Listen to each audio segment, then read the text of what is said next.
চতুর্থ শ্রেণীর শিক্ষার্থীরা আসসালামু আলাইকুম। আজ তোমাদের ইংরেজি বইয়ের পৃষ্ঠা নম্বর 14 পৃষ্ঠার unit 5 language focus use of articles. আমরা আর্টিকেলের কয়েকটা ব্যবহার দেখব। তাহলে দেখো, এখানে আছে we use a or an while talking of any person or things. আমি এখানে বাংলা লিখে দিয়েছি যাতে তোমাদের বুঝতে সুবিধা হয়। আমরা কোনো ব্যক্তি বা বস্তুর কথা বলার সময় এ অ্যান ব্যবহার করি। এরপরে দেখো, we usually use a before word starting with consonants. Consonants মানে হচ্ছে ব্যঞ্জন বর্ণ। স্টার্টিং অর্থ শুরু করা, ইউজুয়ালি অর্থ সাধারণত। আমরা সাধারণত ব্যঞ্জন বর্ণ দিয়ে শুরু হওয়া শব্দসমূহের আগে এ বসাই। ফর এক্সাম্পল, এখানে উদাহরণ দেওয়া আছে, দেখো, a pen, a book, a table, a flower, a mobile. দেখো, পেনের পিটা পয়ের মতো উচ্চারণ হয়, বিটা বয়ের মতো উচ্চারণ হয়, টিটা টয়ের মতো উচ্চারণ হয়, এফ ফয়ের মতো উচ্চারণ হয়, এম ময়ের মতো উচ্চারণ হয়। যে সবগুলো কিন্তু ব্যঞ্জন বর্ণের মতো উচ্চারণ হয়, তাই প্রত্যেকটার আগে এ বসেছে। এরপরে দেখো, we usually use and before word starting with vowels. স্বরবর্ণ দিয়ে শুরু হওয়া শব্দসমূহের আগে এন বসে। For example, an apple, an egg, an umbrella, an elephant, an orange. তাহলে দেখো, এখানে এ, অরেঞ্জ অ্যাপলের এ, এগের ই, আমব্রেলার ইউ, তারপরে এলিফ্যান্টের ই, অরেঞ্জের উ।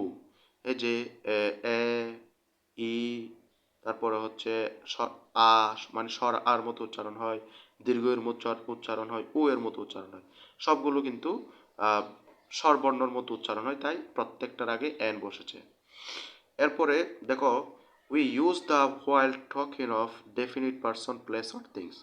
বলছে নির্দিষ্ট ব্যক্তি, স্থান বা বস্তুর কথা বলার সময় দা বসে।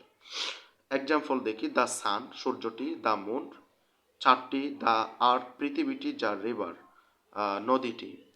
তাহলে এরকম নির্দিষ্ট করে বোঝাতে দা বসে। এখানে যদি যদি সান হতো তাহলে নির্দিষ্ট হতো না, রিভার নির্দিষ্ট হতো না, অনেকগুলো নদী থাকে, তার রিভার নদীটি। এরপর আমরা 3.2 এখানে একটা শূন্যস্থান দেওয়া আছে, দেখো, fill in the blanks with appropriate articles. আমাদেরকে এই শূন্যস্থানটা আর্টিকেল দিয়ে পূরণ করতে হবে। শি ফাউন্ড, এখানে হবে এন, কেন হবে এগ, এগের ইটা হচ্ছে তোমার ওই রসির মতো বা দীর্ঘের মতো উচ্চারণ হয়, the in her lunch box, তাই এখানে এন বসেছে, কারণ এটা হচ্ছে এই যে এখানে দেখো এন অ্যাপল, তাহলে স্বরবর্ণ দিয়ে শুরু হওয়ার আগে কি বসে, এন বসে, এখানে হবে এন। তারপরে we go to the playground in the afternoon, এর নির্দিষ্ট জায়গা বোঝাতে তা বসছে, অর্থাৎ ওই খেলার মাঠটিতে।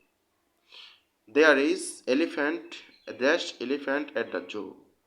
দেয়ার ইজ এলিফ্যান্ট, এলিফ্যান্টের ইটা রসি অথবা দীর্ঘের মতো উচ্চারণ, তাই এখানে এন বসেছে, এন এলিফ্যান্ট স্বরবর্ণ।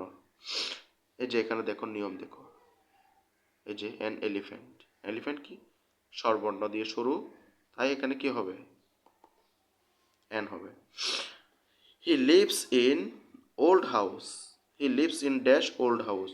এই যে ওল্ড এর ওটা কি, ওটা হচ্ছে স্বরবর্ণ, তাই এখানেও বসেছে N. I saw A cat in the garden, এখানে দা বসছে কেন, গার্ডেন নির্দিষ্ট জায়গা বোঝাতে দা বসছে। দ্য ক্যাট ওয়াজ স্লিপিং, বিড়ালটি ঘুমাচ্ছিল বা ঘুমাচ্ছে, তাহলে এখানেও সেই নির্দিষ্ট বিড়ালটির কথা বোঝাতে দা বসেছে। এ হচ্ছে তোমাদের আজকের পার্ট। আশা করি তোমরা বুঝতে পেরেছো। না বুঝলে কমেন্ট বক্সে জানাবে, প্রয়োজনে আবার তোমাদেরকে বুঝিয়ে দেওয়া হবে। ধন্যবাদ সবাইকে। আরেকটি পর্বের আমন্ত্রণ জানিয়ে আজকের ক্লাসটা শেষ করলাম।